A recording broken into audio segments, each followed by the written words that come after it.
السلام علیکم ورحمۃ اللہ وبرکاتہ۔ عزیز دوستو، پیارے دوستو، عورتوں کے چہرے پہ غیر ضروری بال آ جانا تو یہ عورتوں کے لیے بہت اذیت ناک ہوتا ہے، عورتوں کے لیے پریشانی کا سبب بنتا ہے۔ تو ان کو آپ ختم کر سکتے ہیں، اور اس وظیفے سے آپ اس کو بالکل آسانی سے ختم کر سکتے ہیں۔ تو بہت پیارا سا آسان سا وظیفہ ہے، ہر نماز کے بعد آپ نے یہ کرنا ہے، تو انشاءاللہ تعالی آہستہ آہستہ یہ جڑ سے ہی ختم ہو جائیں گے۔ تو دوستو، کرنا ایسے ہے آپ نے کہ ہر نماز کے بعد اول و آخر ایک بار درود شریف پڑھ کے، ایک بار سورہ فاتحہ اور 3 بار سورہ اخلاص کو پڑھ کر ہاتھوں پہ دم کر کے تو چہرے پہ مل لیا کریں، تو انشاءاللہ تعالی یہ کچھ عرصے تک بال آہستہ آہستہ جٹ جائیں گے، غائب ہو جائیں گے، دوبارہ نہیں آئیں گے۔ بہت ہی کارآمد یہ وظیفہ ہے، تو آپ اس کو جیسے کریں گے تو انشاءاللہ آپ کو اس کا رزلٹ ملے گا۔ تو اس کو آپ کریے گا، آپ کی پریشانی دور ہو جائے گی۔ ہر انسان کا حق ہے کہ وہ خوبصورت نظر آئے، کیونکہ اللہ تعالیٰ نے شکل و صورت دی ہے ہمیں خوبصورت آنے کے لیے۔ اللہ تعالیٰ نے ہمیں بہت اچھی شکل و صورت میں پیدا کیا ہوا ہے۔ ہر انسان کا اپنا سٹیٹس ہے، اپنا وقار ہے، اپنی عزت ہے، تو اپنی اہمیت رکھتا ہے۔ تو جیسے ہمارے چہرے اللہ تعالیٰ نے بہت خوبصورت بنائے ہیں، تو اسی طرح ہمیں اپنی سیرت بھی اچھی بنانی چاہیے۔ ہم چہرے خوبصورت بنانے کے ساتھ اپنی سیرت کو اچھا کر لیں تو دنیا بھی سنور جائے گی اور آخرت بھی سنور جائے گی۔ تو دوستو، اپنی سیرت کو اچھا کریں، گھر میں بھی باہر بھی۔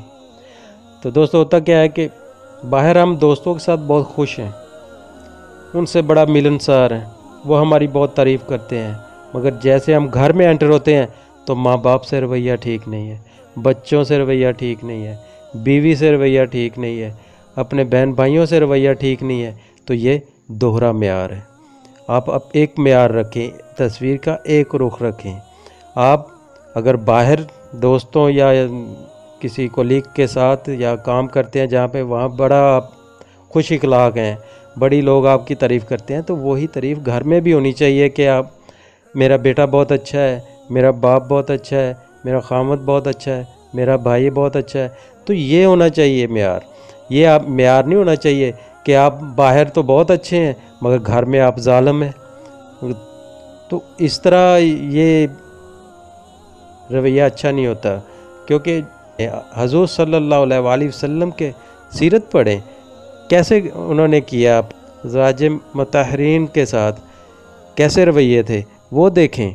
آپ سیرت النبی پہ جائیں، سیرت النبی پہ چلیں، سیرت النبی کو اپنائیں، تو اب دوستو ہماری سیرت ٹھیک ہے تو ہمیں سب کچھ ٹھیک ہے، مگر ہمیں دوہرا معیار نہیں رکھنا چاہیے، ایک معیار رکھیں۔ اللہ تعالیٰ ہماری خوبصورتی، ہمارے اعمال اور ہمارے حسن اور ہمارے رنگ کو نہیں دیکھتا، اللہ تعالیٰ ہماری نیتوں کو دیکھتا ہے، ہمارے دل میں کیا وہ دیکھتا ہے۔ ہم آج مسجد میں یا کسی کو 50,000 تو دے دیتے ہیں، مگر وہ ہمارا دکھاوا ہو جاتا ہے، مگر دکھاوے کا ٹائم کچھ دیر تک ہوتا ہے اور وہ ختم ہو جاتا ہے اس کا اثر، اور جو ہم چھپا کے دیتے ہیں کسی کو تو اس کا قیامت تک وہ اثر چلے گا، قیامت میں اس کا فائدہ ہوگا۔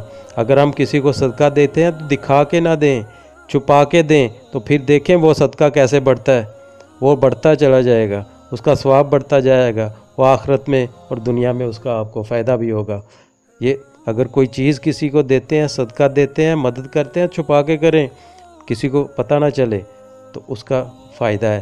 اگر آپ دکھا کے کرتے ہیں وہ ریاکاری میں آتا ہے، اس کا کوئی اجر نہیں، کوئی ثواب نہیں ہے، وہ دنیا میں تھوڑی دیر آپ کی وہ عزت رسپیکٹ ہوگی، بعد میں وہ ختم ہو جاتی ہے، وہ اثر زائل ہو جاتا ہے۔ تو دوستو، باتیں تو بہت ہے کرنے کو، تو پھر صحیح اللہ تعالیٰ آپ کو اپنے حفظ ایمان میں رکھے۔ مجھے اپنی دعا میں یاد رکھیے گا۔ اللہ حافظ۔ ہماری ویڈیو پسند آئے تو لائک شیئر اور سبسکرائب ضرور کریں۔